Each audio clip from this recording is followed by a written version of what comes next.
Rome, 128 AD. The city wakes before dawn, and if you stood on the Capitoline Hill in that blue-gray light, you would hear it rising. The groan of wooden wheels on stone, the cry of water sellers already moving through the streets, the clang of a blacksmith's hammer starting early to beat the heat. Somewhere bread is baking, and the smell drifts across tenement rooftops, where 1 million people are beginning another day in the largest city the world has ever known. We think we know Rome, the emperors and the gladiators, the togas and the temples. But what was it actually like to live there? Not as Caesar or Cicero, but as the baker who supplied their bread, the scribe who copied their letters, the mother who raised children in a third-floor apartment where the rent was always late and the stairs creaked with age and traffic. Tonight, we are not going to follow emperors or trace the rise and fall of dynasties. We are going to walk through an ordinary day in ancient Rome, feeling the heat of its streets, tasting its food, hearing its noise, understanding what it meant to be human in a city that was both utterly foreign and strangely familiar. Because Rome was not just marble and monuments, it was also cooking fires and crying babies, gossip and gambling, love and hunger, and the endless human work of getting through another day. If these quiet journeys into the past help you find rest at day's end, stay with us a while. A gentle like helps other curious souls discover these stories, and subscribing means we can continue exploring together, night after night. Let us know in the comments what aspect of ancient life intrigues you most, or where you'd like to travel next. For now, let the present fall away. We are going back 2,000 years, to streets that smelled of olive oil and wood smoke, to a world both lost and somehow still living in the stones beneath our own. Settle in. The city is waiting. The city never truly sleeps, but it comes closest in the hours just before dawn. If you wake in the deepest part of the night, and you will wake because sleep in ancient Rome is not the uninterrupted 8 hours of modern expectation, you can hear something almost like silence. Almost. There is still the occasional cart rumbling past, one of the few allowed on the streets during nighttime hours, when wheeled traffic is otherwise banned. There is still the distant barking of dogs, the cry of an infant, somewhere in the honeycomb of apartments surrounding you. But for a moment, the great beast of the city holds its breath. Then the bakers begin. The first sound of the Roman morning is not a rooster, though you will hear those soon enough from the few houses wealthy enough to have courtyards. It is the scrape and clatter of the bakery ovens being stoked in the ground floor shops below your apartment. The bakers start their work hours before anyone else because bread takes time. And by the time the city wakes in earnest, the loaves must be ready. You smell the wood smoke first, drifting up through the floorboards that are never quite tight, mixing with the ever-present scent of 1,000 people living in close quarters. You lie on your mattress, really just a stuffed sack laid over a wooden frame, and watch the window square slowly change from black to deep blue to gray. You share this small room with your wife and 2 children. The baby sleeps in a cradle near your bed, and your 5-year-old daughter is curled on her own small pallet against the opposite wall. In the next room, barely separated by a thin partition, your mother-in-law sleeps alone since your father-in-law died last winter. 5 people in 2 rooms on the 3rd floor of an insula in the Subura, one of Rome's most crowded neighborhoods. This is your world. The room is spare because you cannot afford otherwise, but also because there is simply no space.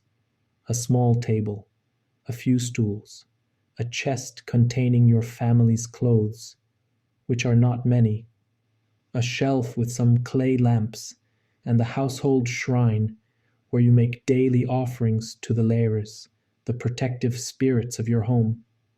The walls are plain plaster, once whitewashed, but now stained with smoke and time.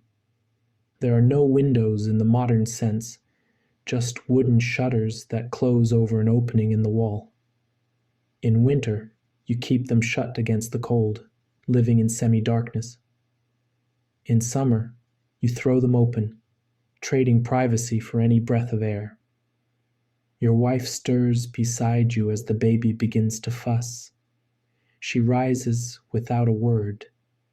There's nothing to say about this routine repeated every morning of every day, and begins nursing while you swing your legs off the bed. The floor is cold under your bare feet. It is late September, the heat of summer finally breaking, and the mornings carry a chill that will deepen into the brutal cold of a Roman winter. You have no heating except a small brazier that you will light later if you can afford the charcoal. You reach for the chamber pot under the bed, that necessary item of Roman domestic life that no one mentions in the histories, but that everyone uses. Later, someone will carry it downstairs to empty into the large dolium, the massive clay jar that sits on the street corner for this purpose. The urine will be collected by fullers who use it to clean and process cloth. Nothing is wasted in Rome, not even human waste. But that is a problem for later. For now, you simply relieve yourself and set the pot aside. Dressing is simple because Roman clothing is simple. You pull on your tunic, the basic garment that almost everyone wears, a rough woven wool in your case, undyed and practical. The wealthy wear tunics of fine linen, sometimes silk if they are extravagantly rich, dyed in expensive colors. But you are a carpenter, a skilled tradesman who makes a decent living but is nowhere near wealthy. Your tunic is clean, your wife sees to that, washing it herself once a week. But it is plain, and it shows the wear of daily labor. You wrap a belt around your waist, creating the bloused effect that is the standard style. In cooler weather, you might add a cloak, but this morning is not yet cold enough to require it. On your feet, you strap on sandals, simple leather affairs that will protect your soles from the filth of Roman streets, but not much else. The wealthy have slaves to carry them in litters above the muck. You walk through it. Your wife hands you a piece of bread left over from yesterday, and you chew it as you prepare to leave. It is hard, day-old bread always is, but you soften it with sips from a cup of watered wine. Romans do not drink water straight if they can help it. The wine kills whatever makes water dangerous, or so people believe. You eat standing up, efficiently, because there is work to be done, and the day is already beginning outside. The street is narrow, barely wide enough for two carts to pass each other, though carts are not allowed during the day. The buildings rise on either side, 6 and 7 stories high, creating a canyon of wood and brick and plaster that blocks out most of the sky. What light there is comes from the gaps between buildings and reflects off the walls, giving everything a filtered, underwater quality in these early hours. But it is not quiet. Gods, it is never quiet. Even at this hour, before the sun has fully risen, the street is alive with sound. The water seller is making his rounds, his cry echoing off the buildings. Aqua! Aqua! He carries an amphora on his shoulder, selling cups of fresh water to those who do not want to walk to the nearest fountain. The rag and bone man follows, calling for anyone with items to sell or trade. Someone is arguing in a second-story window, their voices carrying down to the street with perfect clarity. A baby screams, a dog barks. Somewhere, someone is hammering metal, the ringing sound cutting through everything else. The street itself is paved with large polygonal stones, fitted together so expertly that they have lasted centuries already and will last centuries more. But between the stones and atop them is a layer of filth that is simply the reality of urban life. Animal dung from the horses and oxen and mules that pull carts through here at night. Garbage thrown from windows. Everyone does it, despite the laws against it, because carrying trash down 6 flights of stairs is a burden few accept. Puddles of unidentifiable liquid. You watch your step, avoiding the worst of it, heading toward the fountain at the end of the street. The fountain is already surrounded by people filling amphorae and buckets. Rome is famous for its water. The 11 aqueducts bringing millions of gallons into the city each day, and the public fountains are one of the great democratizing features of Roman life.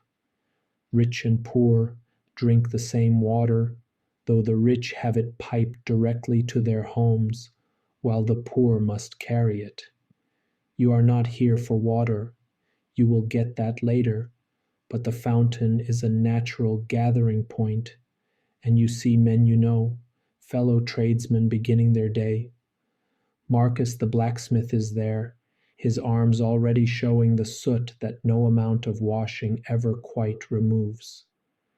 Quintus the fuller stands talking with Gaius the vegetable seller, their conversation animated by gestures in the way of Roman speech. They acknowledge you with nods and waves, and you drift over, becoming part of the loose group that forms and reforms here every morning. The conversation is what it always is: work and money, politics and gossip. Quintus is complaining about the cost of urine. Apparently the Fullers Guild is trying to raise prices for cleaned togas. Gaius is excited about a new shipment of Syrian figs that arrived yesterday. He thinks he can sell them for a good markup. Marcus is angry about something the emperor did or did not do. You lose track of the details, but the sentiment is clear enough. The powerful do as they will, and the rest of us manage as we can. Someone mentions the games scheduled for next week, gladiatorial combats, sponsored by a senator seeking popularity. There will be free bread and wine for attendees, and everyone is calculating whether they can afford to take the day off work. A day's wages lost against a day's entertainment gained, plus the free food. For many, the arithmetic works out in favor of attending. This is the bargain Rome offers its poor: bread and circuses, subsistence and spectacle, just enough to keep the city from exploding into riot. The sky is lighter now, the sun not yet visible, but its approach obvious in the way the darkness thins and the city's colors begin to emerge from gray. The shutters on the upper floors are opening, and more people are appearing in the streets. You exchange a few more pleasantries with the men at the fountain, then head toward your workshop in the next neighborhood over. The walk takes you through streets that are coming fully alive. Shops are opening, their wooden shutters being unhooked and swung up to create awnings, their counters being stocked with the day's goods. The barber is setting up his chair on the sidewalk. Haircuts and shaves are done in public. Another aspect of Roman life where privacy is not expected or desired. The cobbler is already at work, his hammer tapping a steady rhythm. 2 men carry a litter containing someone wealthy, their passenger invisible behind drawn curtains, elevated above the street and its realities. You pass a small temple, barely more than a shrine, dedicated to a god whose name you have forgotten if you ever knew it. An old woman is placing an offering there, a few flowers wilted from their time in her hand. You touch the doorframe as you pass, a small gesture of respect, acknowledging the divine presence that exists alongside human life in every Roman street. A group of children runs past, playing some game that involves a lot of shouting and a leather ball. They are barefoot and dirty, and they laugh with the unself-conscious joy of the young. One of them could be your daughter in a few years, playing in these same streets, learning the geography of the neighborhood the way you learned it, the safe places and the dangerous ones, where to go and where to avoid. You turn a corner and the smell hits you before you see it. A fish market, the vendors arranging their wares on marble slabs, hoping to sell before the heat of the day makes the smell unbearable. The fish come up the Tiber from Ostia, Rome's port, arriving with the dawn. Mackerel and mullet, oysters and eels, the bounty of the sea available even here, miles inland, because Rome's appetite is vast and its supply chains are sophisticated. Your workshop is just beyond the market, a modest space that opens directly onto the street in the Roman fashion.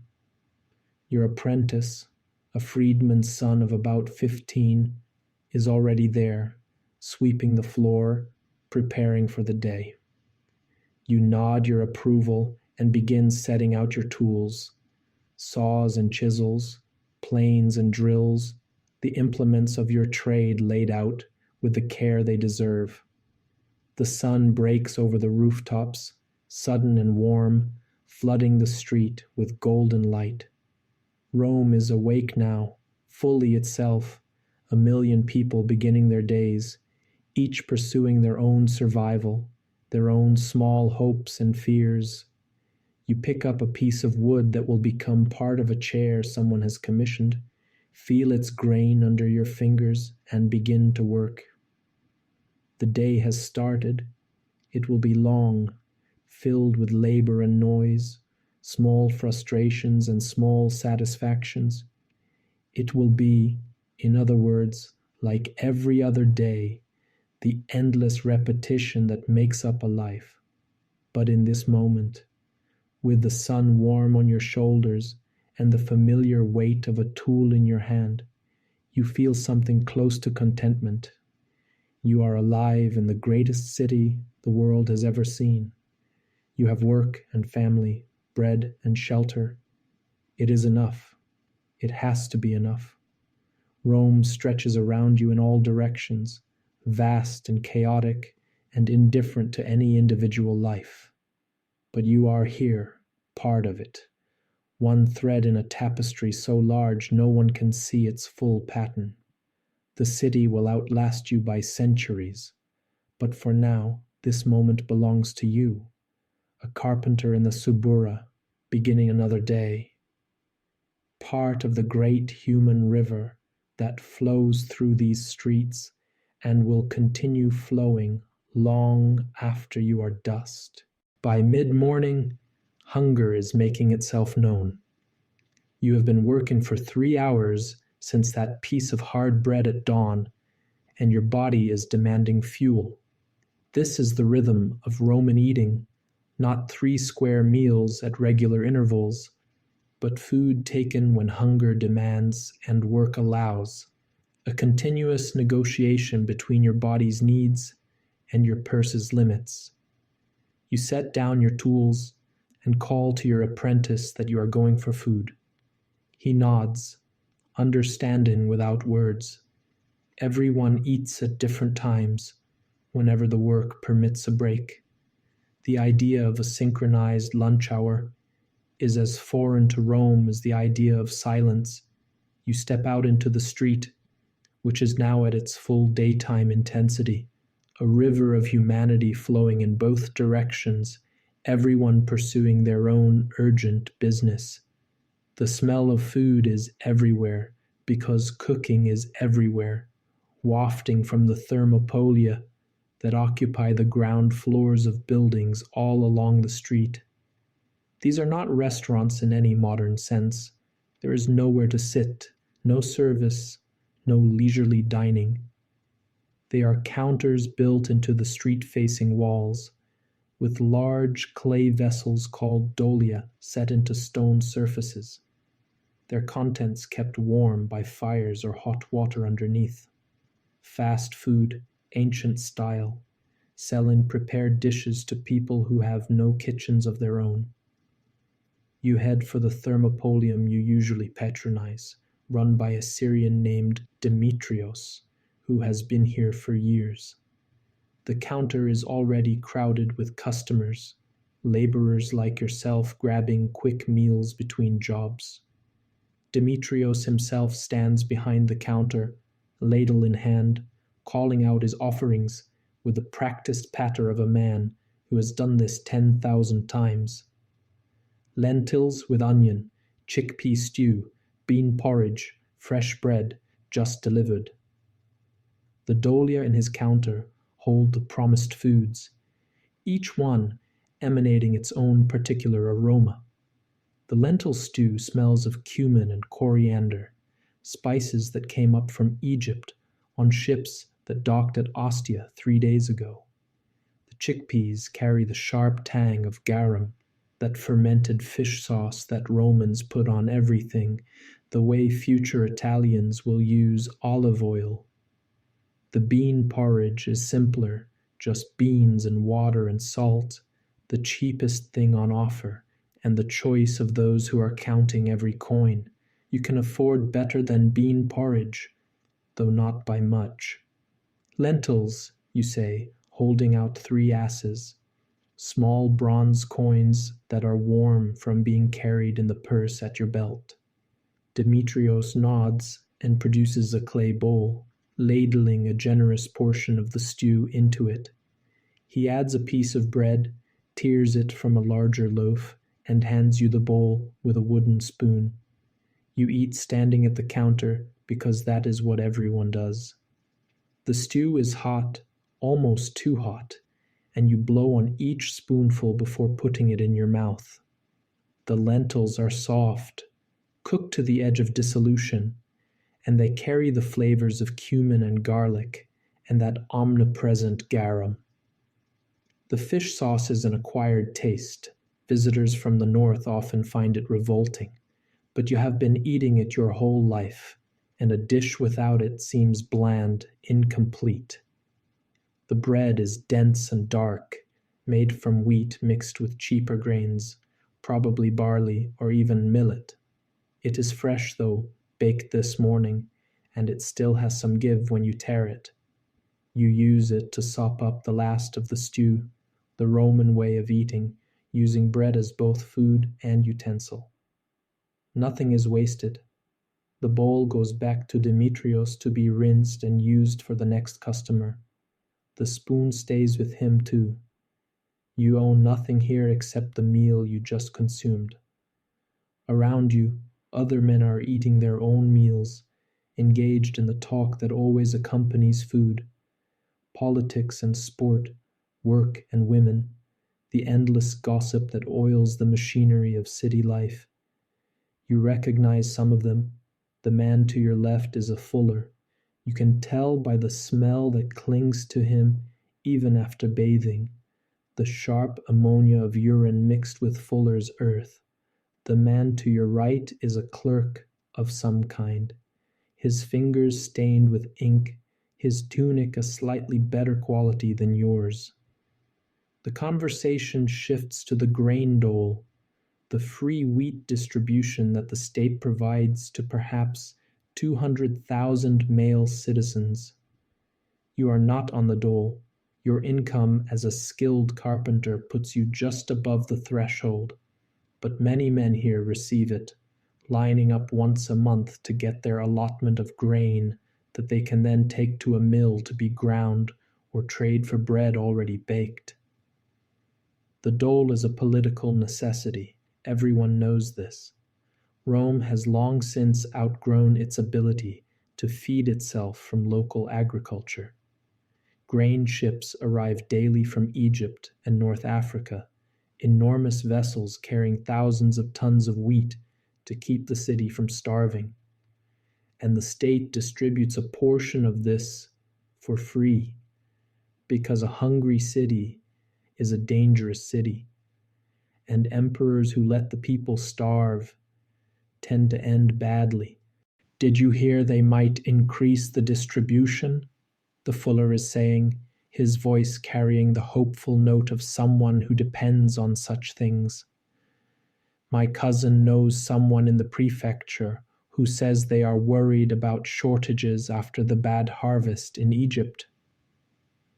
They always say that, the clerk responds, skeptical. Then nothing changes.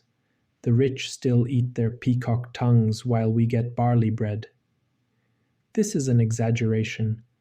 Peacock tongues are the stuff of legends about imperial excess, not actual common practice.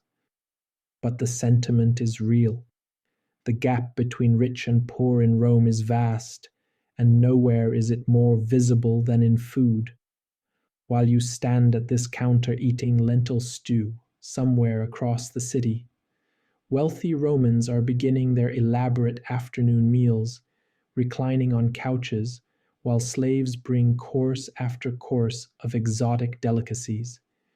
You have heard stories of these banquets. Everyone has. Dormice stuffed with pork and pine nuts, oysters from Britannia, flamingo cooked in date wine, dishes so elaborate they require recipe books to prepare, served on silver platters to guests who will eat until they vomit, then eat more. It is a different world, as foreign to your experience as the moon. But even the wealthy eat some of the same basic foods you do. Everyone eats bread. It is the foundation of the Roman diet across all classes, though the quality varies enormously. Everyone uses olive oil, though the finest pressed oil costs 20 times what you pay for the cloudy bitter stuff you can afford. Everyone drinks wine, though yours is the cheap stuff, acidic and harsh, that you cut heavily with water to make it palatable. You finish your meal and wipe your mouth with the back of your hand. Demetrios has already turned to the next customer, his patter unchanged. You step away from the counter, back into the flow of street traffic, your stomach pleasantly full, your body ready for the afternoon's work. But it is market day, and you promised your wife you would bring home some vegetables, if you could find good ones, at a decent price. You head toward the Forum Holitorium, the vegetable market, which spreads along the streets near the Tiber. The walk takes you through a neighborhood that grows progressively more chaotic as you approach the river. The market is not a single building but a sprawling collection of stalls and vendors, some with proper stands, others simply spreading their wares on blankets on the ground. The noise is extraordinary, even by Roman standards. Every vendor is shouting, competing for attention, proclaiming the superiority of their produce over their neighbors. The air is thick with smells, the green freshness of herbs, the earthiness of root vegetables, the sweetness of fruit beginning to overripen in the warmth. You push through the crowd, eyeing the offerings with the practiced suspicion of someone who has been cheated before. The lettuces look good, their leaves still crisp and green. The onions are small but firm. There are apples from the north, expensive but tempting. Figs, late season and precious. Grapes, both for eating and for pressing into wine. Mushrooms that someone swears were picked this morning in the woods outside the city, though you have your doubts. A woman is selling garum from large amphorae, ladling it into smaller containers that customers bring. The smell is overpowering at close range, the concentrated essence of fermented fish, but it is also somehow appealing, savory, and complex. Your wife makes a version at home, leaving fish scraps to ferment in a sealed jar in the sun, but the commercial stuff is stronger, more refined. You consider buying some, but the price makes you wince. Maybe next month. You settle on onions and a bunch of fresh herbs, coriander and mint and rue, and a few apples as a treat for the children. The vendor is an old woman with hands like tree roots, and she drives a hard bargain, but eventually you agree on a price that leaves both of you feeling slightly cheated, which probably means it was fair. She wraps your purchases in a square of cloth, and you tuck the bundle under your arm. On the walk back, you pass a wine shop, its amphorae lined up against the wall, each one labeled with its origin and vintage. Wine from Campania, from Sicily, from Greece, from Spain, the empire's entire geography represented in clay vessels. The proprietor is offering samples, and a small crowd has gathered, men tasting and arguing about the merits of different wines, with the seriousness Romans bring to such discussions. You pause long enough to accept a sample, a Falernian wine that the seller claims is 10 years old. It is indeed smooth, with a complexity your usual wine lacks entirely, but the price, 5 sestertii for a single amphora, is beyond your means. You thank him and move on, the taste of better wine lingering on your tongue, like a memory of a life you will never lead. The afternoon sun is high now, beating down on the streets with the kind of heat that makes labor exhausting. You are sweating by the time you return to your workshop, and you set down your purchases and reach for the water jug you keep in the corner. The water is warm and tastes faintly of the clay vessel it is stored in, but it cuts the dust in your throat. Your apprentice has continued working in your absence, and you examine his progress with a critical eye. He is getting better, his joints tighter, his measurements more accurate. In a few more years, he will be ready to set up on his own, and you will need to find another apprentice. This is the rhythm of skilled trades, knowledge passed from generation to generation, each worker training his replacement in an unbroken chain stretching back centuries. The afternoon passes in the familiar pattern of work, the rasp of saw through wood, the tap of hammer on chisel, the satisfaction of watching something take shape under your hands. You are making a cabinet for a merchant's house, a commission that will pay well if you complete it on time. The wood is good quality, probably walnut, dark and smooth-grained. The merchant can afford such things. You work with care, knowing that this piece will outlast you, that decades from now it might still be holding someone's possessions, bearing silent witness to lives you will never know. By late afternoon, your stomach is reminding you that the lentil stew was hours ago. You send your apprentice to buy bread from the baker, giving him a few coins and instructions to get the wheat bread, not the barley. He returns with 2 small loaves, round and crusty, still warm from the oven. You tear one in half and give him his portion, and you eat standing in the workshop, brushing crumbs from your tunic. The bread is good, dense and chewy, with a slightly sour taste that comes from the natural fermentation of the dough.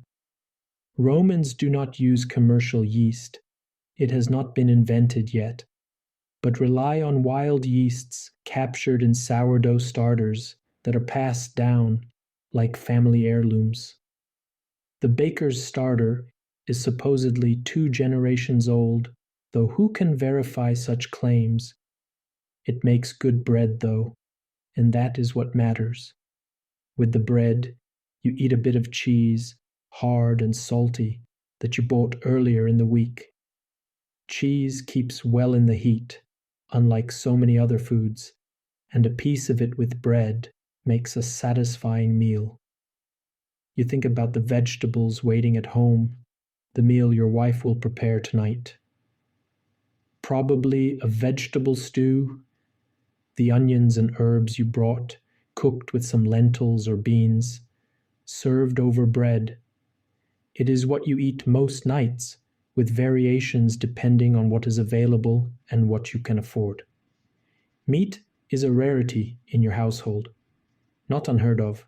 Sometimes on festival days or when you have had a particularly profitable week, you buy a bit of pork or some sausage. But for the most part, your diet is grain and legumes, vegetables and fruit, olive oil and wine, with that ever-present garum adding flavor to everything. It is a healthy diet, actually, though you have no way of knowing this. You only know it keeps you fed, keeps you strong enough to work, keeps your family alive. The wealthy eat differently, you know. They have meat regularly, often multiple times a day. Pork is the most common, but also beef and lamb, chicken and duck, even exotic game like wild boar or venison. They have elaborate sauces made with expensive spices from the East. They have honey from Greece to sweeten their desserts. They have fresh fish rushed up from the coast, still alive and swimming in tanks, to be killed at the moment of cooking. But most Romans eat as you do, bread and porridge, lentils and beans, whatever vegetables are in season and affordable. Olive oil as the main fat, because butter is something barbarians use, barely available in Rome and regarded with suspicion. Wine mixed with water as the standard drink, because straight water can make you sick, or so everyone believes, and milk is for children and invalids. There is a social element to food that goes beyond mere nutrition. What you eat and where you eat it marks your place in the social hierarchy as clearly as the toga's purple stripe marks a senator. The wealthy dine in private in their triclinium, their dining rooms designed specifically for elaborate meals where guests recline on couches and slaves serve course after course. They make an art of dining, a performance of status and culture. You eat standing at counters or sitting on stools in your apartment, using your fingers and bread to scoop food from common bowls. There's no performance, no art, just the efficient intake of calories needed to fuel another day's labor. And yet there is satisfaction in it too. The simple pleasure of hunger met, of flavors that are familiar and comforting, of bread still warm from the oven and wine that loosens the tongue and eases the day's aches. As evening approaches, this is the best meal of your day, not because the food is elaborate, but because you eat it together, your family gathered in the small space you call home.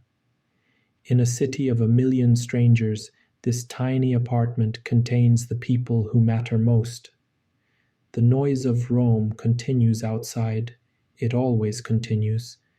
But here, for this moment, there is warmth and food, and the simple contentment of another day survived. After the meal, your wife clears the bowls, and you play a simple game with your daughter, moving pebbles on a grid scratched into a wooden board. Your son is already asleep in his cradle, exhausted by the mysterious labors of being 1 year old. Your mother-in-law sits by the small window, looking out at the darkening street, perhaps remembering her own younger days, when her husband was alive and the future seemed longer. The city settles into its nighttime rhythms, different from the day, but no less alive. You hear laughter from somewhere, an argument from another direction, the rumble of carts now that wheeled traffic is permitted again.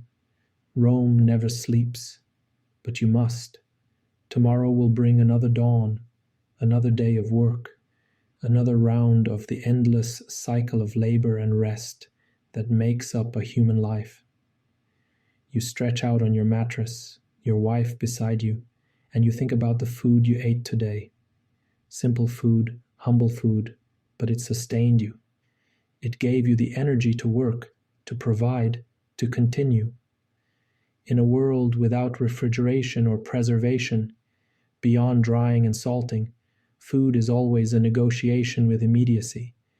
You eat what is fresh, what is available, what you can afford that day.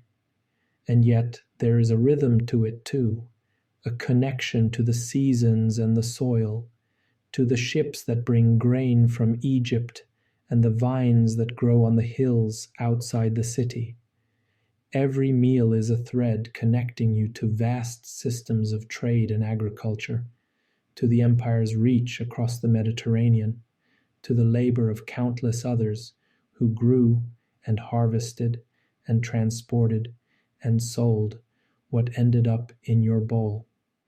You close your eyes, still tasting the faint remnants of onion and garum, wine and bread, the flavors of Rome, the taste of daily life in the greatest city the world has known. Tomorrow you will eat again, similar food in similar ways, the endless repetition that sustains human existence. But for now, sleep is calling, and you surrender to it, your stomach full, your family safe, another day complete. The eternal city continues around you, indifferent and vast, but here in this small room you have created something that matters, a life, simple and ordinary, and entirely your own. Work defines you in ancient Rome in ways that go beyond mere occupation. It marks your place in the intricate social hierarchy, determines who you associate with, shapes the rhythm of your days from childhood until your body can no longer labor. The city runs on an endless river of human effort, 1,000,000 people each performing their small part in keeping the vast organism alive. If you stop working, you stop eating. It is that simple and that brutal. The day begins before dawn for most workers, though the timing varies by trade. Bakers work through the night because bread must be ready at first light. Fullers start early to take advantage of the cooler morning hours for their hot, wet work. Prostitutes are just ending their shifts as day laborers are beginning theirs.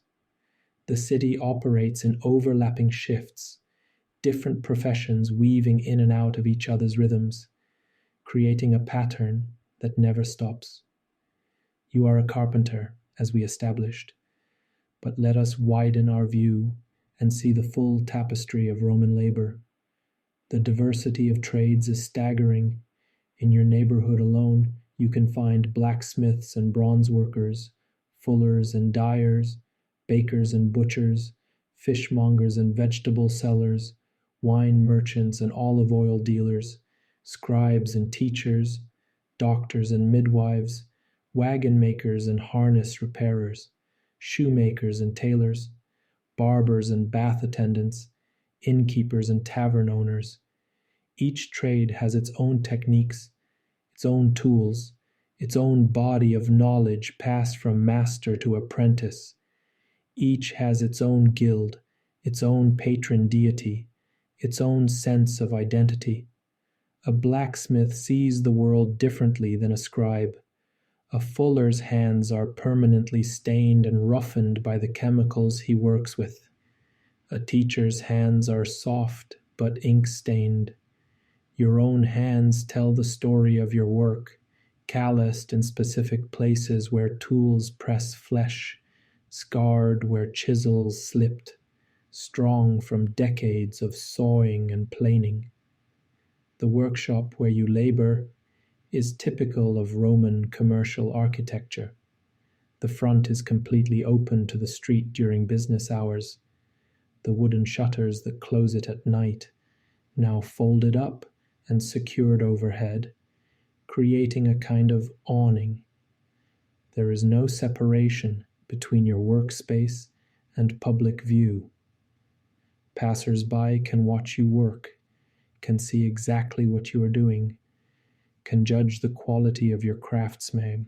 The fuller's name is Sextus, and he owns 3 slaves who do most of the physical labor. This is the reality of Roman work. Perhaps 1/3 of the city's population is enslaved, and enslaved people perform every kind of labor imaginable. Some, like Sextus's workers, do brutal physical work.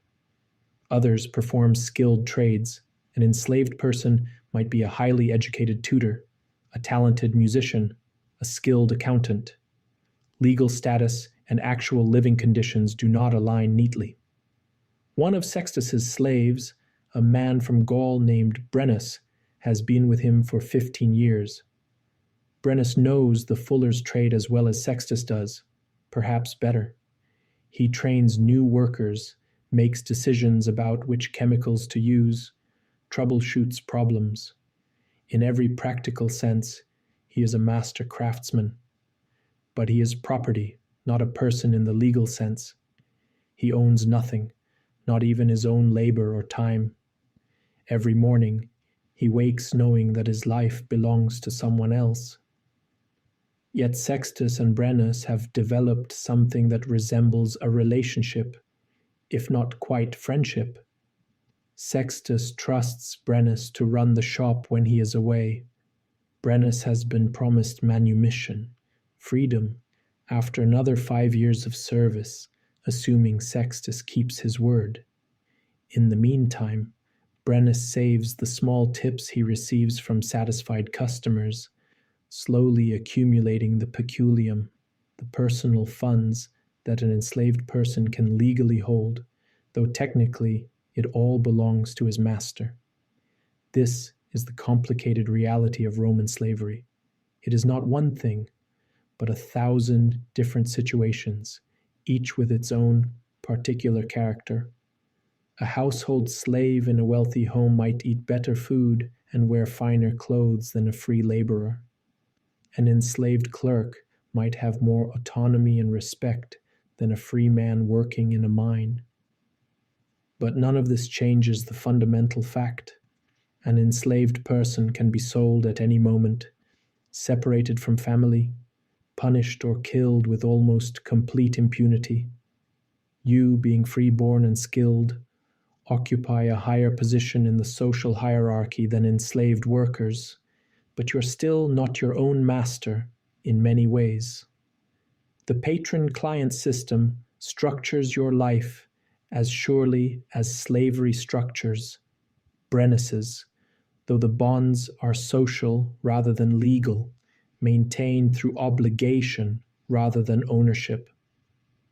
3 times a week, you must attend the morning salutatio of your patron, a wealthy merchant named Gaius Valerius Rufus. This morning ritual is not optional if you want to maintain his favor.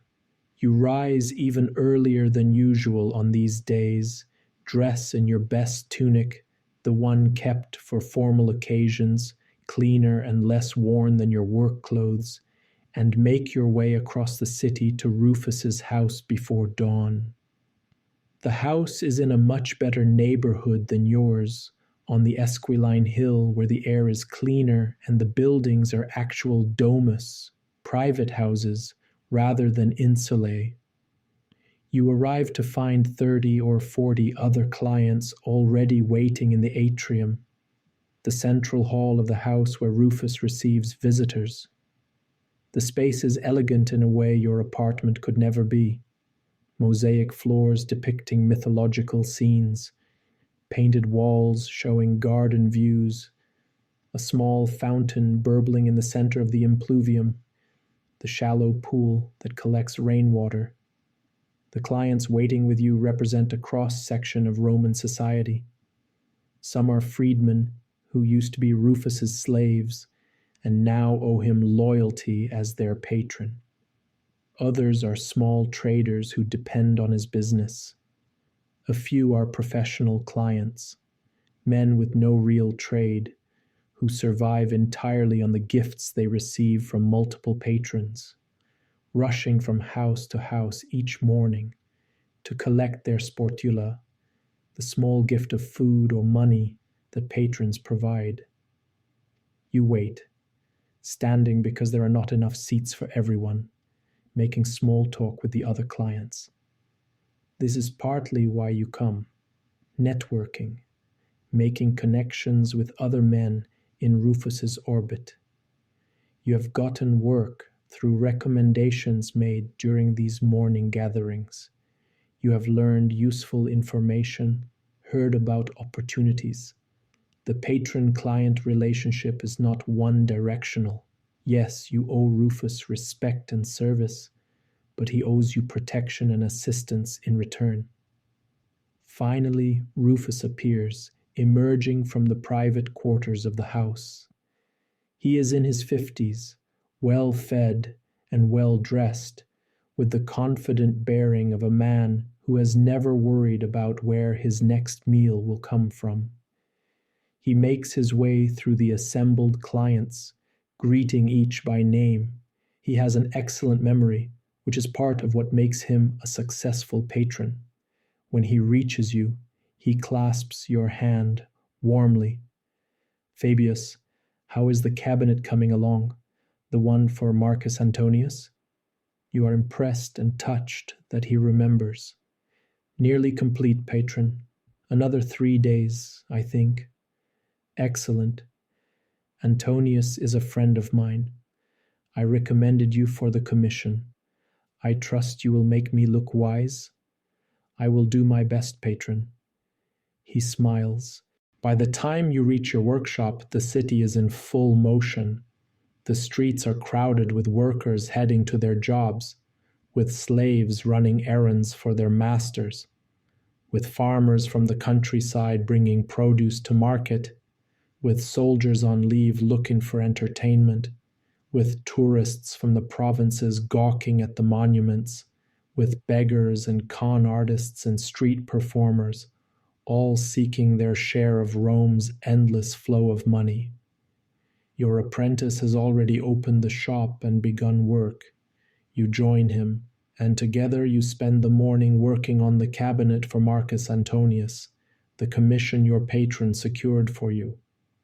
The work requires concentration. The joints must fit precisely. The proportions must be balanced. The wood must be treated with respect, allowed to guide the cuts rather than being forced into unnatural shapes. While you work, you observe the street life unfolding outside your shop. This is one of the pleasures of a street-facing workshop. You are part of the neighborhood's daily theater.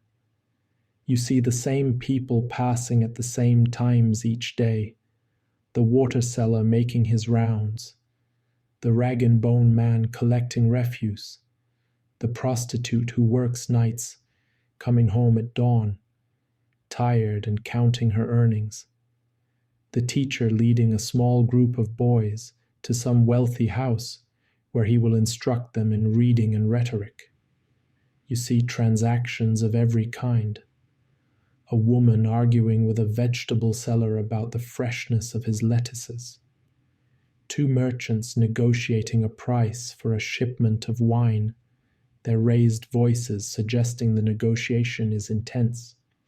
A beggar pleading for coins, using all the rhetorical tricks of his trade, the appeal to pity, the invocation of the gods, the reminder that fortune is fickle and anyone could end up in his position.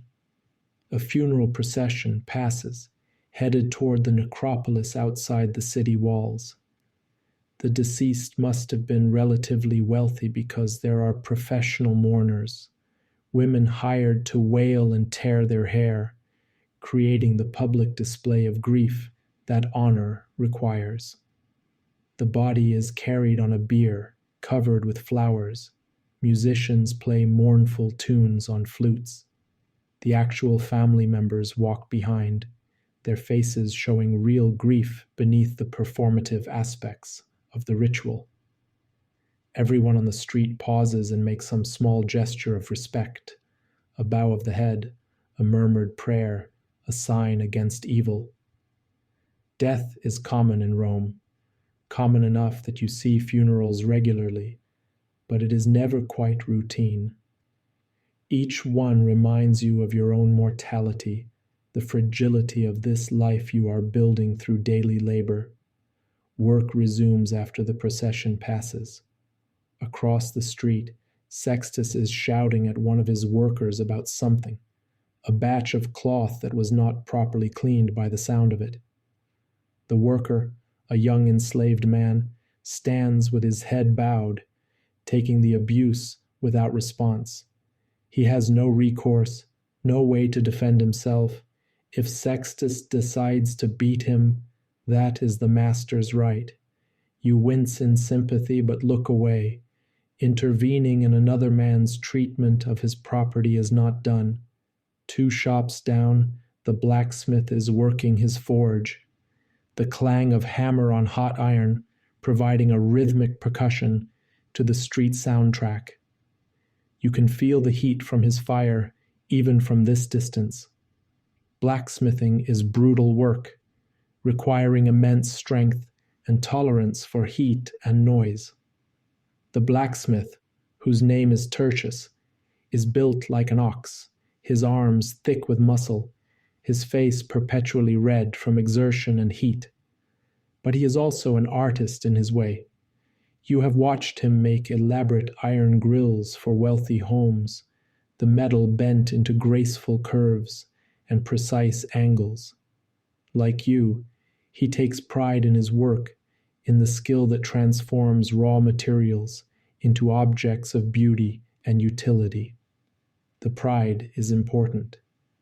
It is what makes the labor bearable, what gives meaning to the endless repetition of physical work. Midday approaches, and the heat becomes oppressive. This is the time when many shops close for a few hours, when workers seek shade and rest, when the city slows its frenetic pace. You continue working through the heat. The cabinet must be finished on time, but you send Marcus to buy water from the fountain and to bring back some food from the thermopolium. He returns with bread and a small portion of fish, tiny anchovies preserved in salt and oil. You eat together, sitting on the workshop floor in the shade, drinking the cool water. The fish are intensely salty, strongly flavored, and you eat them with bread to cut the intensity.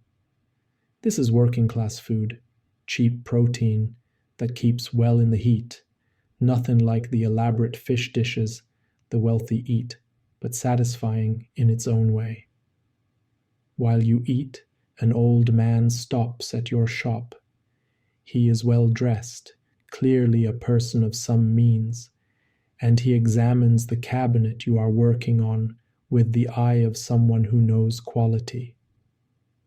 After a long moment, he speaks. "You do good work.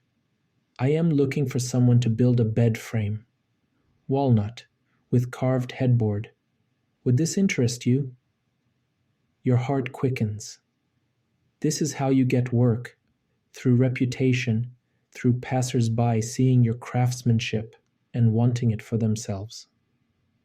You set down your bread and stand, brushing crumbs from your tunic.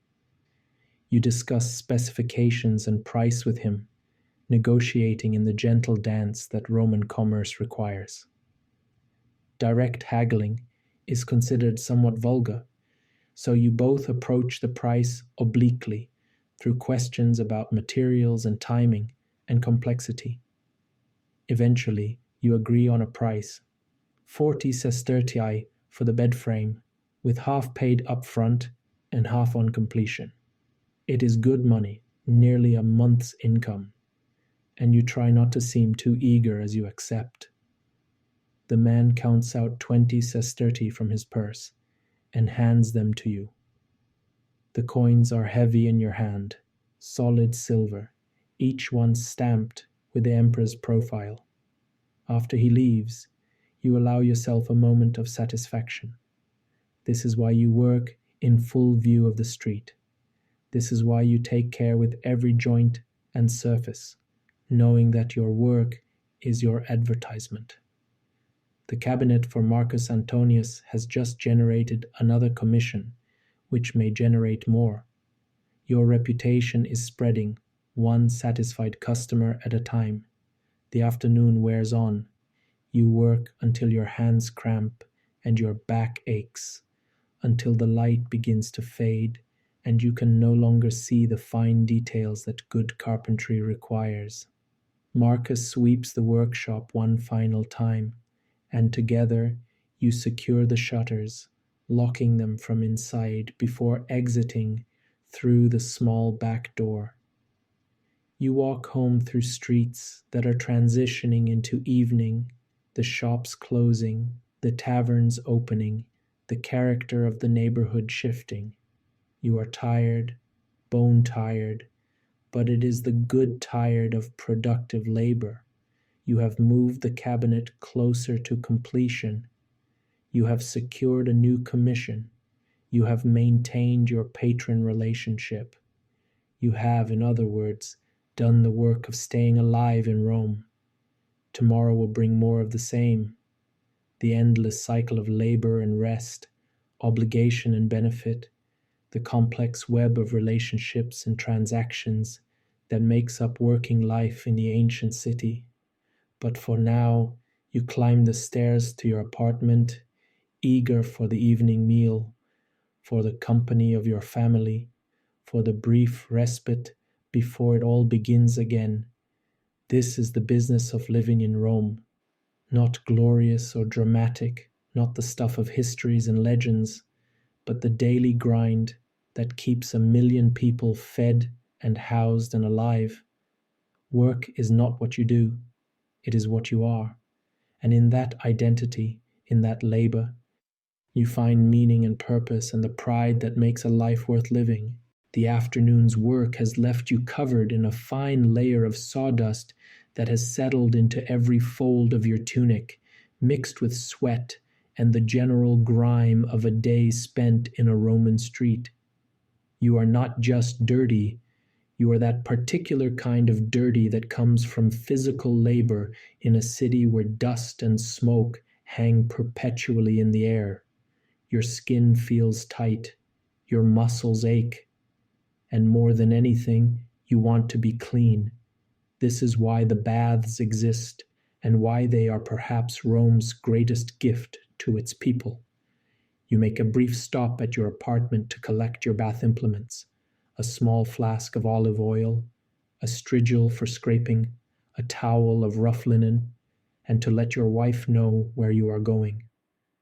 She nods, unsurprised. You go to the baths 3 or 4 times a week, as does nearly every man in Rome. It is not optional luxury but essential maintenance, the only way to truly get clean in a world without running water in private homes, without soap as we know it, without any of the conveniences that will make bathing a solitary, private act in future centuries. The baths you frequent are not the massive imperial thermae like the baths of Trajan or Caracalla, those vast complexes that can accommodate thousands simultaneously, and that feature libraries and gardens and every amenable imaginable. Those are impressive, certainly, and you have visited them occasionally, but they are across the city, too far to walk when you are already tired from a day's work.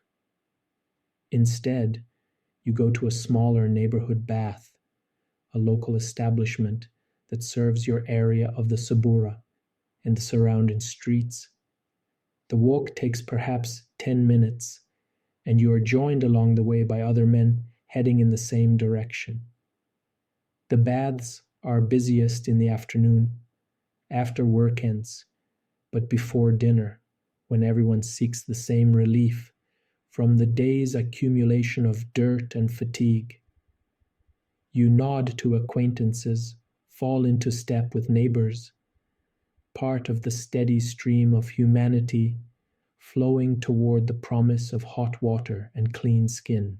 The bath building announces itself first by sound, the echo of voices bouncing off tile and stone, the splash of water, a roar of conversation that spills out into the street. Then by smell, the particular scent of wet stone and olive oil, of heated water and human bodies in close proximity, not unpleasant, but distinctive, unmistakably the smell of the baths. And finally, by sight, a modest building, 2 stories high, with an entrance that shows steady traffic in and out.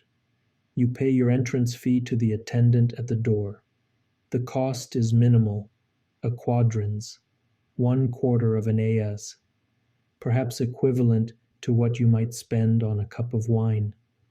Some baths are even cheaper, and during imperial beneficence, when an emperor or wealthy patron sponsors free bathing days, they cost nothing at all. This democratic pricing is intentional. The baths are meant to be accessible to everyone, from senators to slaves, creating a rare space where social distinctions temporarily blur. Inside, you enter the apoditerium, the changing room. It is a large space with niches carved into the walls where bathers leave their clothes and belongings. There are no lockers, no secure storage. You simply place your items in an available niche and hope they will still be there when you return. Theft is common enough that some bathers pay a slave to watch their belongings, while others simply bring nothing worth stealing.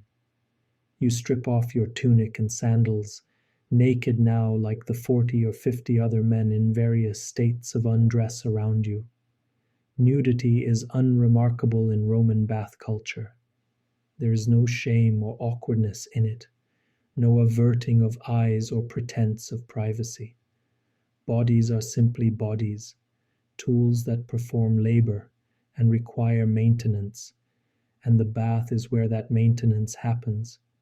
An attendant, a young enslaved man who works for the bath's owner, is available to watch belongings for a small tip. You give him an aes, and he nods, indicating which niche he has noted as yours. It is a small price for peace of mind. Your tunic is not valuable, but replacing it would be an annoying expense. From the changing room, you move into the palaestra, the exercise yard. This is an open courtyard where men engage in various forms of physical activity before bathing. The theory, inherited from Greek gymnasium culture, is that exercise opens the pores and prepares the body for the cleansing effects of heat and water. The practice is that it gives men something to do, a social activity that precedes the social bathing to come. Some men are wrestling, their bodies slicked with oil, grappling and straining, while others watch and offer commentary. Others play various ball games. There is trigon, a game where 3 players form a triangle and throw a small ball back and forth, trying to catch the others off guard. There is harpastum, a more vigorous game that resembles a chaotic form of rugby, with players fighting over a small ball filled with sand. You are too tired for vigorous exercise today. Instead, you join a group engaged in a gentler ball game, tossing and catching in a rhythm that loosens your muscles without exhausting you. The conversation flows as easily as the ball. Politics and gossip, work and family, the usual currency of male social interaction. Someone mentions the upcoming games, speculating about which gladiators will fight.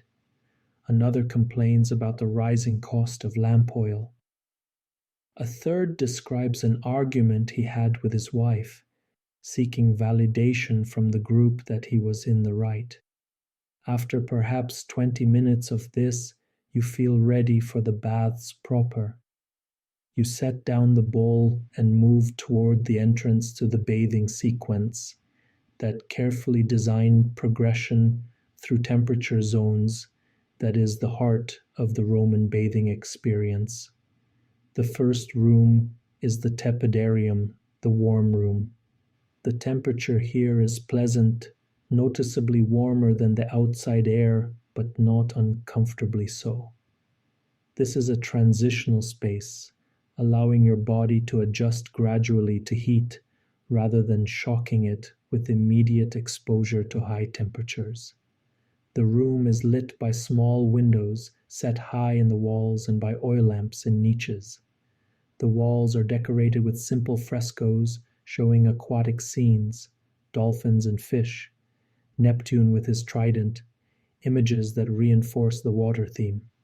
Benches line the walls, and perhaps 30 men sit or stand in various postures of relaxation. The conversation here is quieter than in the exercise yard, voices already taking on the drowsy quality that heat induces. You recognize some faces, the fuller from across the street from your workshop, a shopkeeper whose store you pass daily, a clerk who works for one of the guilds. You exchange nods and brief greetings, but no one demands sustained conversation.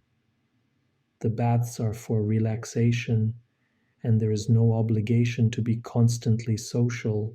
You sit on a bench and let the warmth seep into your muscles. Your body begins to release the day's tension, the knots in your shoulders loosening slightly. You can feel yourself starting to sweat. Not heavily, but enough to know that the heat is doing its work. Around you, other men are in similar states of repose, some with eyes closed, some gazing at nothing in particular, all surrendering to the timeless, spaceless quality that warm rooms induce. After 10 or 15 minutes, you feel ready for the caldarium, the hot room. You stand and move through the doorway, and the temperature change is immediate and dramatic. The caldarium is hot, genuinely intensely hot, heated by a hypocaust system that circulates hot air from furnaces through channels beneath the floor and behind the walls.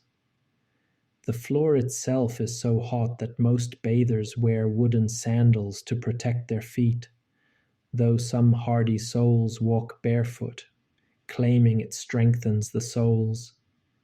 The room is filled with steam rising from the hot pool, the alveus, that dominates the space.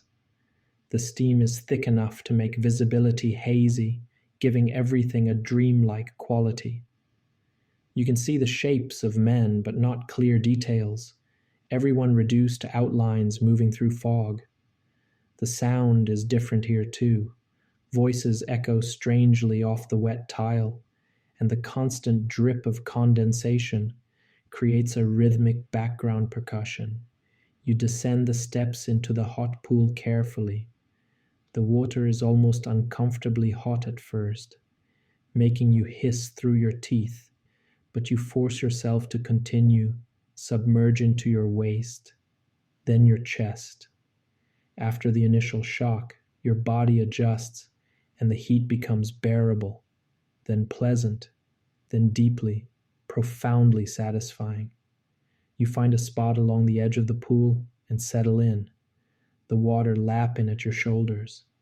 Around you, perhaps 20 other men are doing the same, some sitting in companionable silence, others engaged in conversation. The man next to you is complaining about his son-in-law, a layabout who will not work and is draining the family's resources. You make sympathetic noises without really listening, your attention diffused by the heat and steam. The caldarium is the heart of the bathing experience, the place where the deepest relaxation happens. The intense heat makes thinking difficult, strips away the mental clutter that accumulates during the day. You simply are existing in your body, aware of heat and water, and the pleasant exhaustion spreading through your limbs. Minutes pass, though you have no real sense of how many. Time feels different here, slower and thicker, measured by breath and heartbeat rather than external markers. Eventually, the heat becomes too much. You can feel your heart beating hard, your face flushed, your breathing shallow. This is the signal to move on, to avoid the dangers of overheating. You haul yourself out of the pool, water streaming off your body, and stand for a moment, letting the slightly cooler air of the room provide some relief. This is when you would typically apply oil and use the strigil, the curved metal scraper that removes dirt and dead skin. You retrieve your flask of olive oil from where you left it and pour some into your palm. The oil is simple, nothing fancy. The wealthy use perfumed oils imported from Greece or Syria, but you use plain olive oil from a local merchant. It serves the same purpose. You spread the oil over your body, working it into your skin, paying particular attention to areas where dirt and sawdust have accumulated.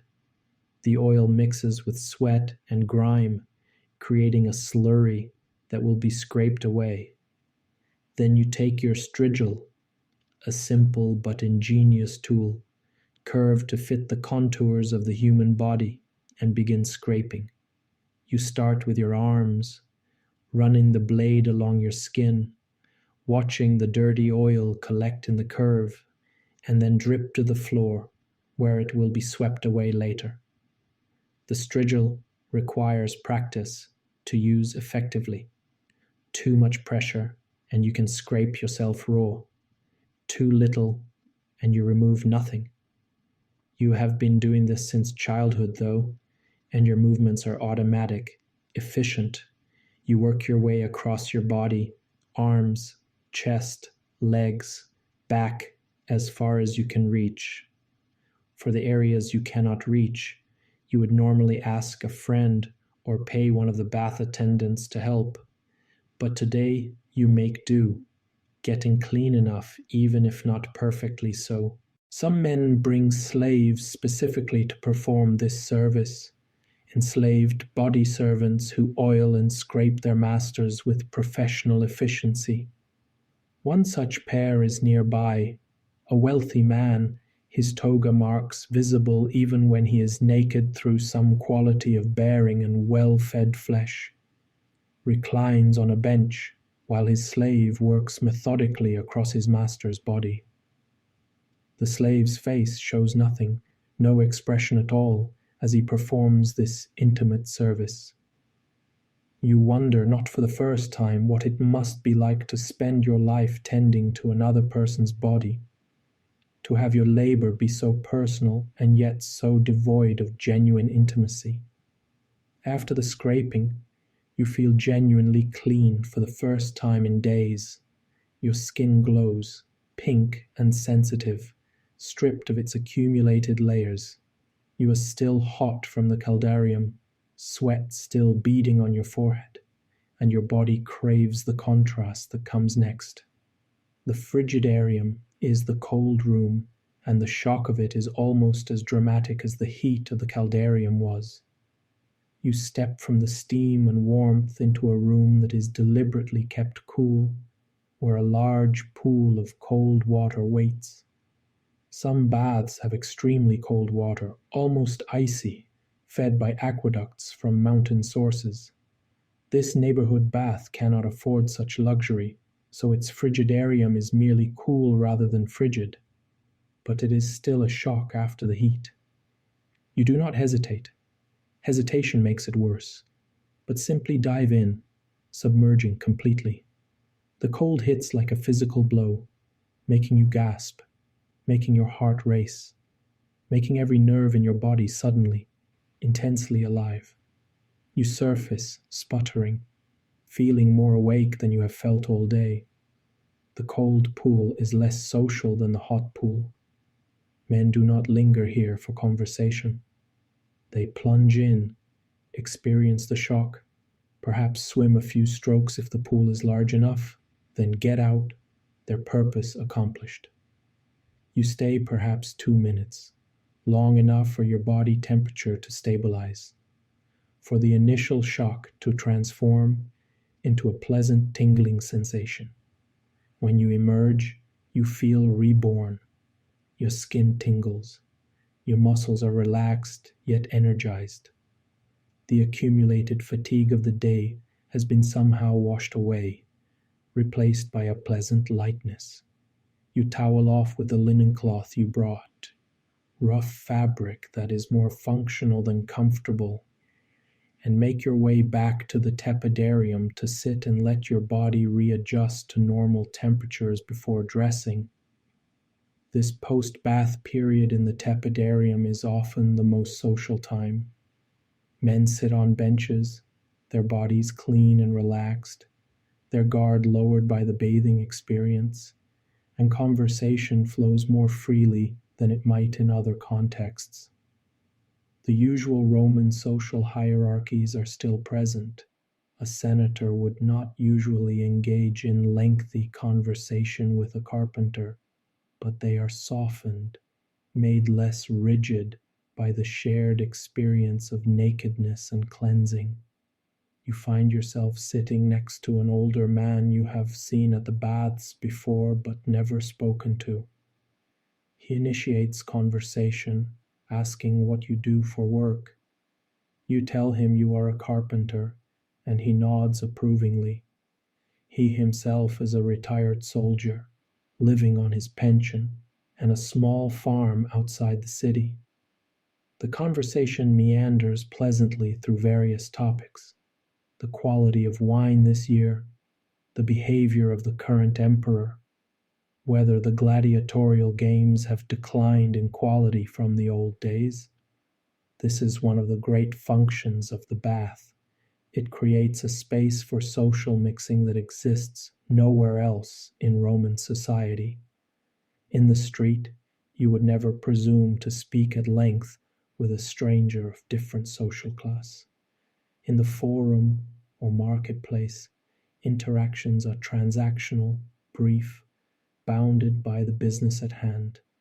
But here, naked and clean and relaxed, men talk to each other across boundaries that usually separate them. You hear fragments of other conversations around you. Two men arguing about philosophy, debating whether Stoicism or Epicureanism offers better guidance for living. A group discussing business, some commercial venture they are planning together. Someone telling a joke that provokes loud laughter, the punchline lost in the echo, but the humor evidently universal enough to need no context. After perhaps 30 minutes in the tepidarium, your body has returned to normal temperature and you feel ready to dress. You make your way back to the apoditerium, where you find your clothes still in the niche where you left them, watched over by the attendant to whom you gave a coin. You tip him another as for his diligence, and he nods his thanks. Dressing after bathing always feels slightly unpleasant. Putting on clothes that are not clean after your skin is so thoroughly cleansed. Your tunic feels rough and dusty compared to your scrubbed skin, but there is no alternative. You do not have a fresh tunic waiting, no change of clothes. You will wear this same tunic tomorrow and the day after until your wife washes it, and then you will wear it some more. This is simply reality for someone of your class. But even wearing dusty clothes, you feel transformed by the bathing experience. You step out into the street as the sun is setting, the air cooling, the light going golden. Your body feels lighter, your muscles loose, your skin tingling pleasantly. The various aches and pains that had accumulated during the day have not disappeared entirely, but they have receded, become manageable again. The walk home takes you through streets that are shifting into their evening character. The workshops are closed, but the taverns are opening, light and noise spilling out into the gathering dusk. Prostitutes are appearing in doorways, some calling out to passing men with varying degrees of aggression. Street food vendors are setting up for the evening trade, selling hot sausages and cups of wine to those who want something before heading home to dinner.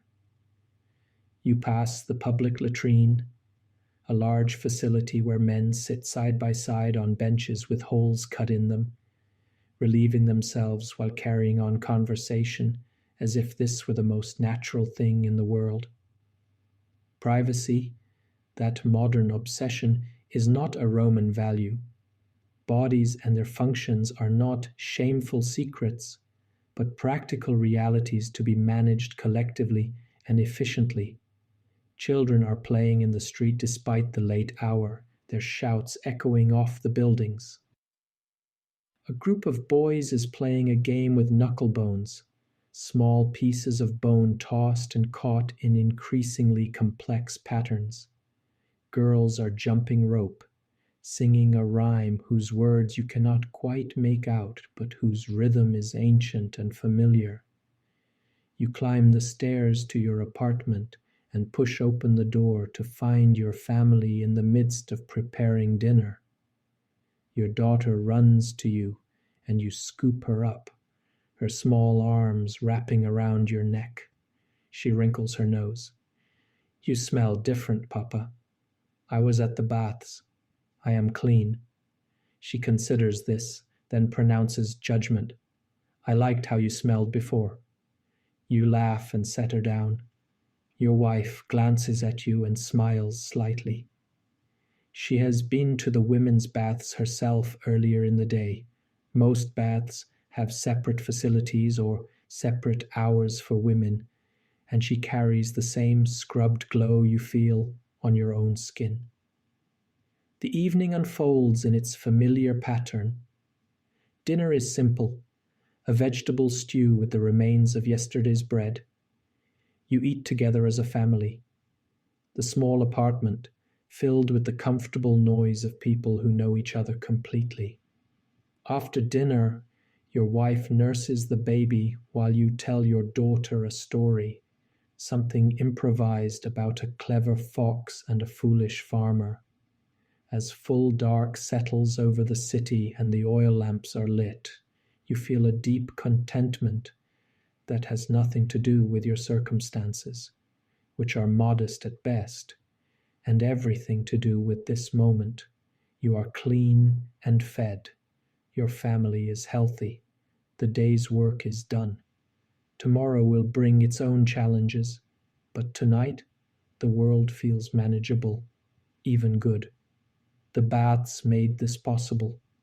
Not just the physical cleanliness, though that matters, but the social connection, the democratic mixing, the brief escape from labor into a space dedicated purely to the body's comfort and restoration. The baths are more than buildings. They are Rome's promise to its people, that even if you are poor, even if you labor with your hands, even if your apartment is cramped and your food is simple, you can have this.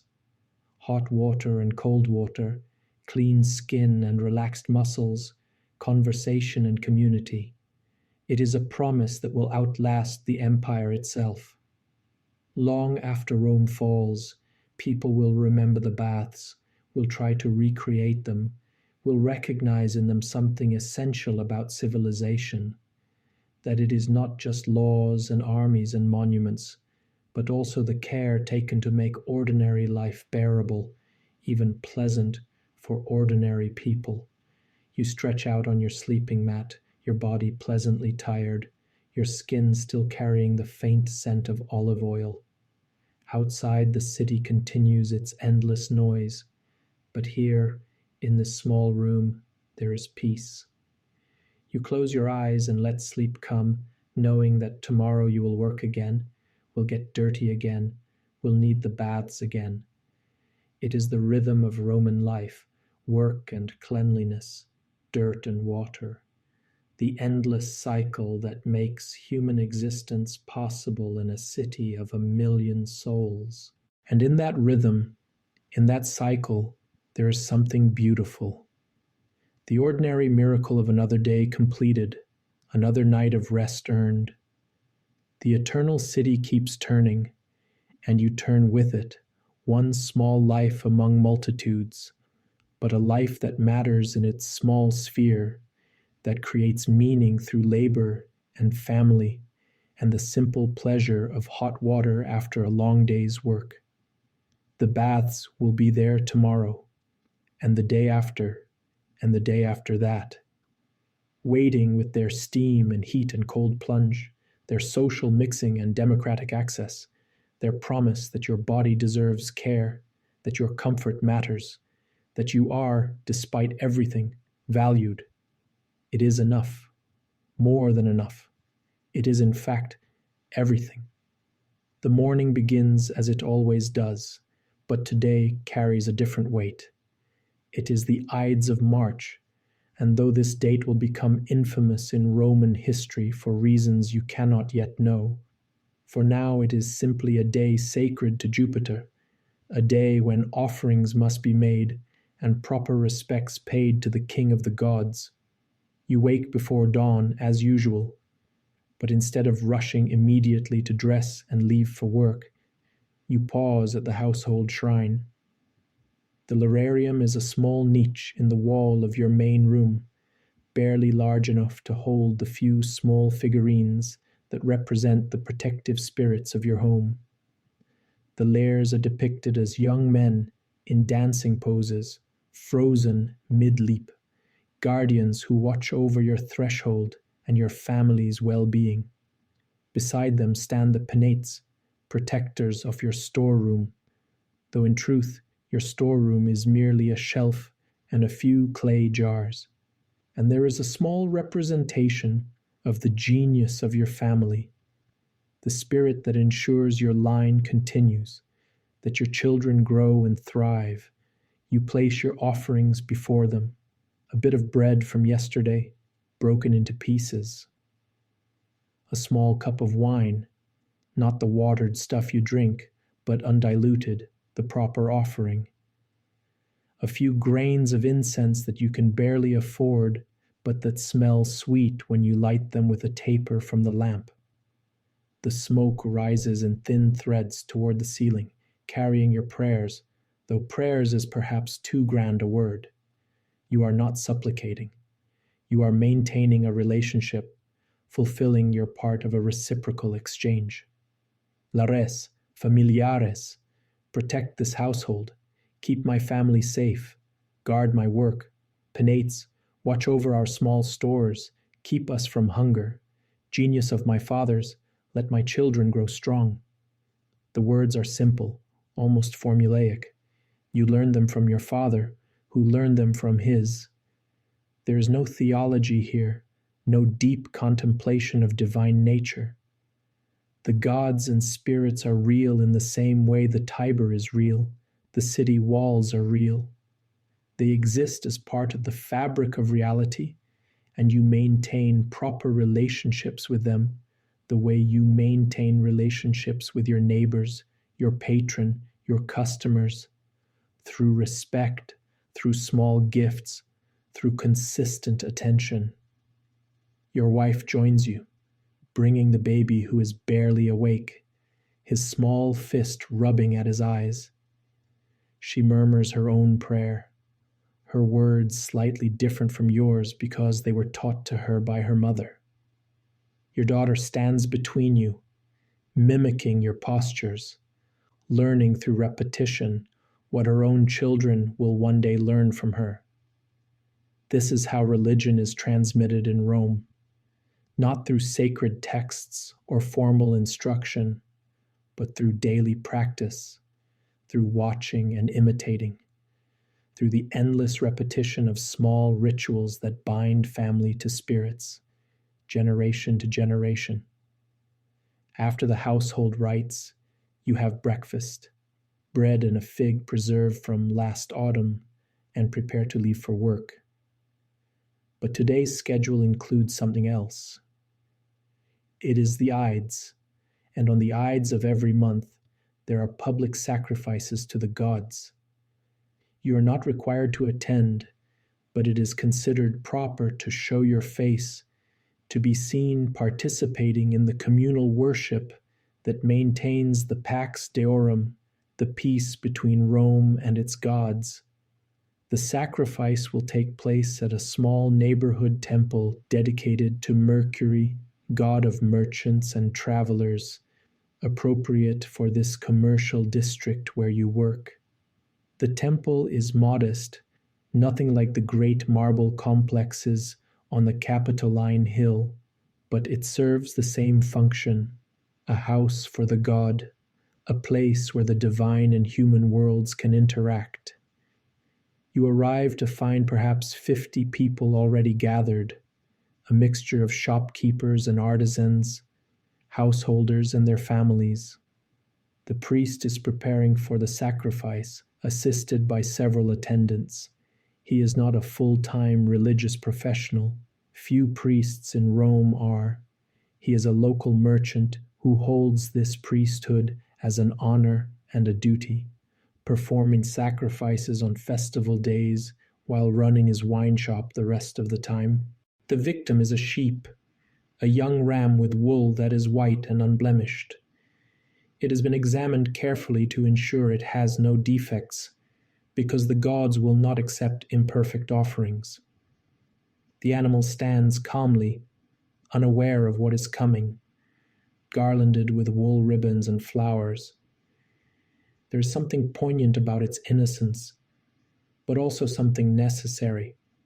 The gods require blood.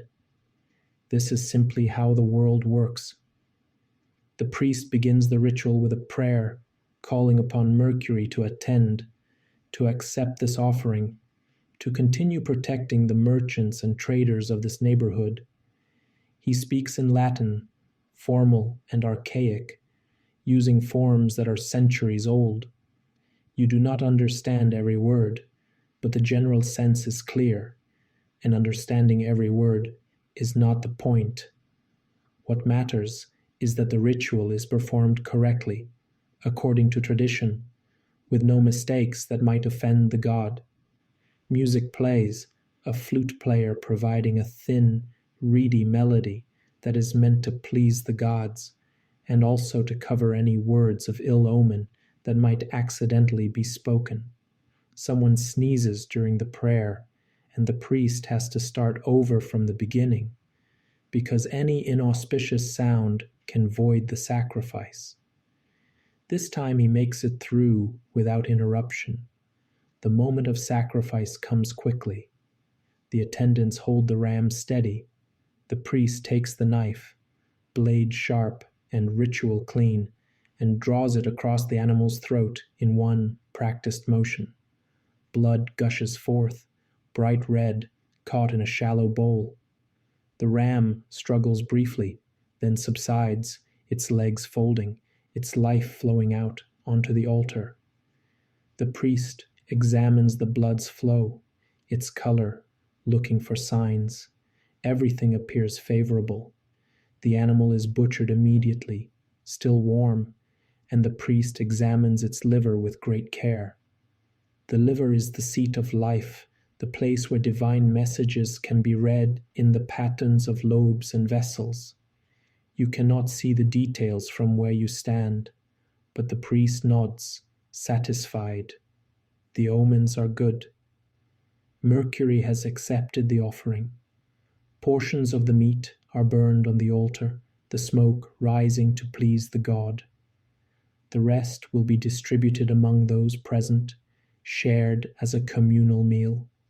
This is part of the exchange. The god receives his portion, but the community also benefits, receiving meat that many could not otherwise afford. You accept your small piece, wrapped in a leaf, and tuck it into your pouch. Your wife will cook it tonight, a rare treat of meat to supplement the usual vegetables and grain. The sacrifice completed, the crowd disperses, people returning to their daily business. But as you walk toward your workshop, you notice a commotion in the street ahead. A small crowd has gathered outside one of the apartment buildings, and the sound that rises from them is unmistakable. The wailing of professional mourners, the high-pitched keen that signals death. You approach and learn what has happened. Old Marcus the cobbler, who had a shop on the ground floor, died during the night. He was ancient, probably 70 or more, which in Rome is a lifespan granted to very few. He'd been failing for months, his hands too arthritic to work, his breathing labored. Death, when it came, was expected, even welcome. But it still requires acknowledgement, ritual, the proper send-off that ensures the dead can rest, and that the living maintain correct relationships with the spirits of ancestors. The body has been laid out in the front room of his shop, washed and dressed in a clean tunic, a coin placed in his mouth to pay Charon, the ferryman who will carry his shade across the river Styx. His daughter and granddaughters sit beside him, their hair unbound, their clothing torn as mourning requires. The professional mourners, women hired for this purpose, wail and tear at their own hair, creating the public display of grief that honors the dead. You approach and pay your respects, offering a few words of condolence to the daughter. Marcus was a neighbor, someone you saw daily, someone whose skills you had used when your sandals needed repair. His absence will be noticed, a small hole in the fabric of the neighborhood's daily life. The funeral will be tomorrow, the daughter tells you. At dawn, they will carry him to the necropolis outside the Esquilin gate, where the family has a small plot. Death is common in Rome, shockingly common by modern standards. Of every 10 children born, perhaps 5 will live to see their 10th birthday. Disease moves through the crowded tenements like wind through wheat. Accidents are frequent, falls from scaffolding, cart wheels crushing feet, fires that consume entire buildings. Childbirth kills women with terrifying regularity. Infections from minor wounds become fatal. Life expectancy at birth is perhaps 30 years, though if you survive childhood, you might live much longer as Marcus did. This familiarity with death does not make it easier, exactly, but it does make it normal. You do not shield children from it. Your daughter has attended funerals. She has seen bodies being carried through the streets. Death is not hidden away in hospitals and funeral homes, as it will be in future centuries. It is present, visible, part of the texture of daily existence. That evening after work, you take your daughter to the household shrine and explain that you must make an offering for old Marcus's shade. She watches as you place a bit of bread and pour a small libation of wine, asking the layers to guide Marcus's spirit safely to the underworld, to ensure he does not linger as a restless ghost.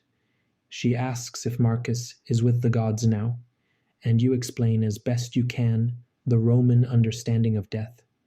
The afterlife is not a place of reward or punishment in the Christian sense. It is simply continuation in another form. Marcus's shade will cross the Styx and enter the realm of Pluto, god of the underworld. There, he will exist as a shadow, a diminished version of his living self, drinking strengthless blood and wandering among other shades.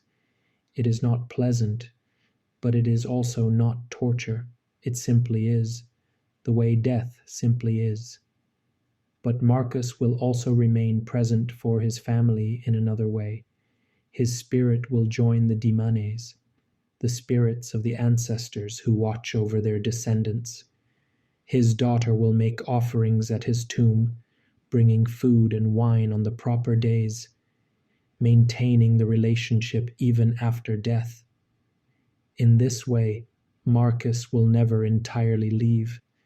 He will remain part of the family, requiring care, offering protection, binding the living to the dead in chains of obligation and memory. The next morning, you wake early to attend the funeral. It is not required. You are not family. But Marcus was a neighbor, and showing respect for the dead is showing respect for the community. You dress carefully and walk to his shop as the sun rises, finding a small crowd already assembled. The funeral is modest, because Marcus was not wealthy. There is no elaborate procession with actors wearing death masks of ancestors, no musicians playing solemn hymns, no lengthy eulogies in the forum. Instead, there are simply his family and neighbors, perhaps 30 people in total, gathering to escort his body to its final resting place. The body has been placed on a simple wooden bier, covered with a cloth and flowers. 4 men, his nephews and a grandson, lift it to their shoulders. The procession forms behind them, and you begin the long walk through the city to the necropolis. The streets are just waking as you pass through them. Early risers pause in their activities to watch the funeral go by. Some make small gestures, a hand to the heart, a murmured prayer, a sign against evil. Death is unlucky, potentially polluting, and people protect themselves reflexively. But there is also respect, recognition that this ritual is important, that honoring the dead maintains the proper order of things. The walk takes perhaps 40 minutes, moving slowly out of the dense commercial district, through residential areas, past the city walls, and into the zone where the dead are kept. Roman law forbids burial within the city proper. The dead must be kept separate from the living, outside the sacred boundary of the pomerium. So the necropolies line the roads leading out of Rome, cities of the dead adjacent to the city of the living. The family plot is a small square of land among hundreds of others, marked by a simple stone carved with Marcus's name and profession. Marcus Claudius, cobbler, age 70 years, more or less. The grave itself has been dug by hired laborers, a rectangular pit in the earth. No embalming, no preservation. The body will be placed directly in the ground and covered with earth. The priest, a different one than this morning, one who specializes in funeral rites, speaks the necessary prayers, commending Marcus's shade to the underworld, asking Pluto and Proserpina to receive him kindly. He sprinkles the body with holy water and utters the ancient formulas that release Marcus from the world of the living. Then comes the moment of burial. The body is lowered into the grave, still on its bier, and the first shovelful of earth is thrown in. It lands on the cloth covering with a sound that is final, irrevocable. More earth follows, the grave slowly filling, and with each shovelful you feel the reality settling in. Marcus is gone, the man who repaired your sandals, who sat in the sun outside his shop, who complained about his aching hands, who lived for 70 years in this city. He is now just a body returning to the soil from which all life springs. When the grave is filled and mounded over, the priest performs the final ritual. He calls Marcus's name 3 times, Marcus Claudius, Marcus Claudius, Marcus Claudius, and then declares, "Farewell, Marcus Claudius, we commend you to the earth." The daughter places a small offering on the grave, bread and wine, the same things you offered at your household shrine, because the dead require feeding just as the living do. The funeral feast follows, held there at the gravesite. The family has brought food and wine, and it is shared among all who attended. You eat bread and cheese, drink wine that is stronger than your usual, and listen to stories about Marcus, how he could repair any sandal, no matter how damaged, how he had survived the great fire 30 years ago, how he had lost his wife to fever, but raised his daughter alone. The stories are simple, the accomplishments modest, but they are told with love, and they preserve his memory in the minds of the living. The walk back to the city is quieter, more contemplative. You think about mortality, about the fact that you too will one day lie in a grave while people tell stories about you. What will they say? That you were a good carpenter, that you provided for your family, that you fulfilled your obligations to patrons and gods.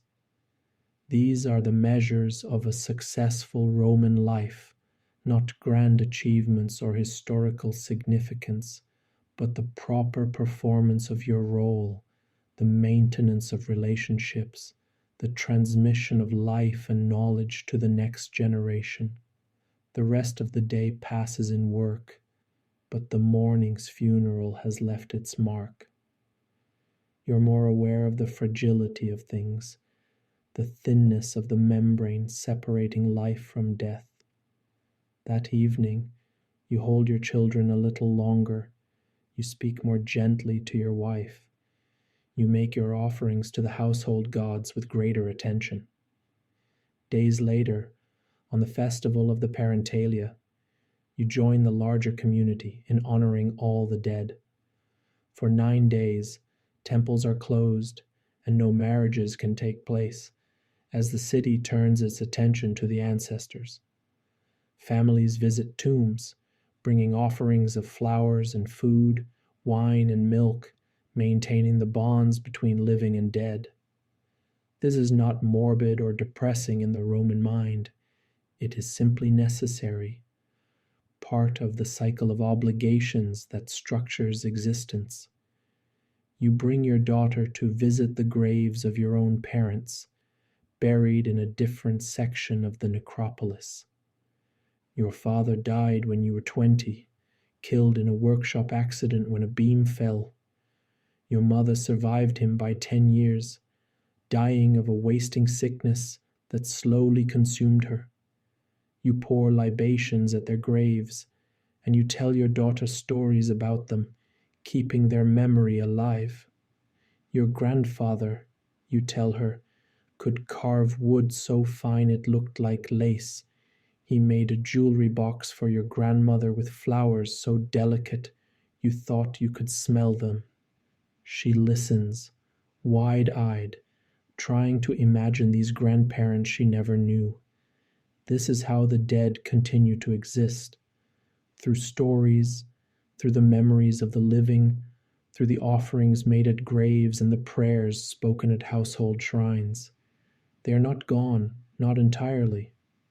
They are transformed, translated into a different form of existence, but they remain part of the family, part of the chain of being that stretches from the distant past into an unimaginable future. The religious calendar structures the entire year with festivals and observances, some joyful and some solemn, some public and some private. There is the Saturnalia in December, when social order is temporarily inverted and slaves dine with masters. The Lupercalia in February, when priests run through the streets striking women with strips of goat hide to promote fertility. The Vestalia in June, when the sacred flame of Vesta is renewed and matrons walk barefoot to her temple. Each festival has its own character, its own requirements, its own relationship to the divine forces that shape Roman life. You participate in these festivals not because you believe in the literal truth of the myths that explain them.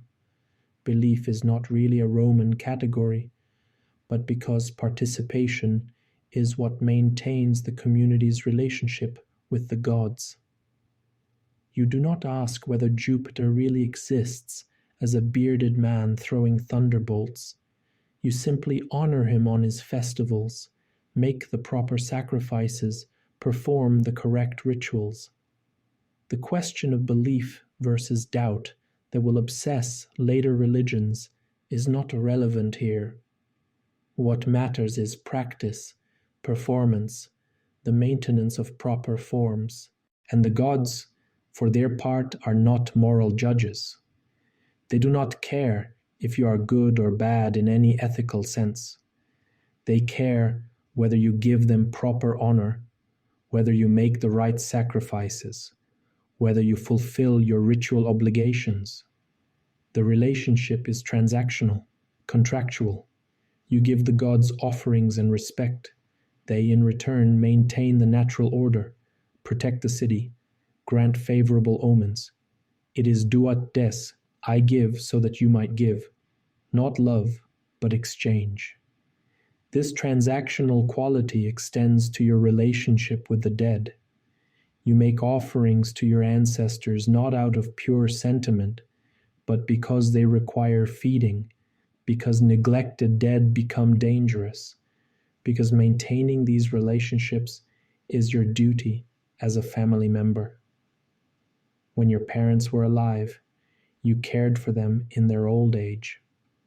Now that they are dead, you continue to care for them through offerings and memory. The relationship persists, just in a different form. Your daughter is learning all of this through observation, through participation in these daily and seasonal rituals. When she is grown and has her own household, she will teach it to her own children. And so the knowledge passes generation to generation, an unbroken chain stretching back to Romulus and Remus, to the founding of the city, to the first Romans who made the first offerings to the first gods. This continuity is what religion provides, not answers to ultimate questions, not consolation for suffering, but connection to the past, and the assurance that the patterns you follow have been tested by time. Your life is short, brutally short by the standards of future ages, but it is part of something larger. The gods will outlast you, the city will outlast you. Your family line, if fortune favors it, will outlast you. You are one link in a chain, and the meaning of your life comes from fulfilling your role in maintaining that chain. On the last day of the parentalia, you stand at your household shrine one final time before the festival ends and normal life resumes. You make your offerings, bread, wine, incense, and you speak to the lairs and the spirits of your ancestors. I have honored you. I have made the proper offerings. I have taught my children to remember. Protect us in return. Keep my family safe. Let my work prosper. Let my children grow strong and have children of their own. This is what I ask. This is the exchange we make. The smoke from the incense rises toward the ceiling, disappearing into the darkness above the lamplight. You feel a sense of completion, of duty fulfilled. Tomorrow you will return to work, to the daily grind of labor and survival. But tonight, you have done what is required. You have maintained your relationships with the divine and the dead. You have positioned yourself and your family properly within the vast network of obligations and exchanges that make up Roman life. Your daughter tugs at your tunic. Papa, will you be an ancestor someday? The question catches you off guard, but you answer honestly. Yes. When I die, I will join the Dimanes, and you will bring offerings to my grave, just as I bring them to your grandfather's grave. Will I remember you? If I teach you well, if I live properly, if I leave you with good memories and good lessons, then yes, you will remember me, and you will teach your own children to remember me. That is how we live on. She considers this seriously, her small face thoughtful in the lamplight. Then she nods, satisfied with the answer. You ruffle her hair and send her to bed, but you remain at the shrine a moment longer, thinking about legacy, about memory, about the strange persistence of human beings in the face of death. You will die. Everyone dies. But you will not entirely disappear. Your daughter will remember you. Your work will remain. The chairs and tables and cabinets you built will outlast your body, used by people who never knew you. Your name will be carved on a stone in the necropolis. And if you have lived well, if you have fulfilled your duties, if you have maintained the proper relationships with gods and ancestors, then perhaps your shade will rest peacefully, honored and remembered, part of the great river of Roman dead that flows beneath the city of the living. This is the comfort Rome offers in the face of mortality, not heaven or eternal reward, but continuity, connection, the assurance that you are part of something larger than yourself. The gods are eternal, the city is eternal, and through them, in them, you too participate in something that transcends the brief flicker of an individual life. You extinguish the lamp and make your way to bed, where your wife already sleeps, her breathing slow and steady. You lie beside her, listening to the sounds of the city outside, sounds that have echoed through these streets for centuries and will echo for centuries more.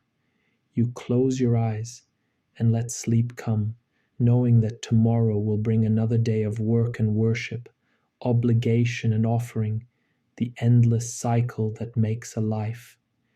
The eternal city sleeps around you, or comes as close to sleep as it ever does. 1,000,000 souls breathing in the darkness, each one living and dying, working and worshiping, bound together by invisible threads of custom and duty, and shared understanding of how the world works. You are one soul among many, unremarkable, ordinary, but you are here, alive, part of it all. And in the morning, you will rise again. You will make your offerings to the household gods. You will eat your bread and go to your work. You will live another day in ancient Rome, the greatest city the world has known, where the sacred and the mundane are woven together so tightly that you cannot separate them, where death is ever present but somehow bearable, where ordinary life continues in the shadow of the gods and the memory of the dead. This is what it means to be Roman. Not the emperors and the legions, not the monuments and the conquests, but this, the daily round of work and worship, the maintenance of relationships with the living and the dead and the divine, the small rituals that give meaning to ordinary existence, the persistent belief that your life, however humble, matters because it is part of something eternal. Sleep now, knowing that the patterns you follow have sustained a civilization for 1,000 years. Rest in the knowledge that your life, lived properly, connects you to all who came before and all who will come after. Close your eyes and let the darkness take you, secure in the rhythm of days and seasons, births and deaths, offerings made and offerings received. Tomorrow, Rome will wake again, and you will wake with it. One small life in the greatest human experiment the ancient world has known. It is enough. It has always been enough. It will continue to be enough, for as long as the gods favor Rome and the city endures. The night deepens. The city settles. And in a small apartment on the third floor of a tenement in a Subura. You sleep the sleep of someone who has fulfilled the day's obligations, who has honored the gods and remembered the dead, who has done the work of staying alive and staying human in a city of 1,000,000 souls. Rest well. The eternal city keeps watch. The gods are in their temples. The ancestors are in their graves. And you are here, alive, part of the endless human story that stretches from the distant past into an unimaginable future. All is well. All is as it should be. Sleep. If this journey through the streets of ancient Rome has carried you gently toward rest, consider leaving a like to help others find their way here. Subscribe to continue exploring the past together, night after night.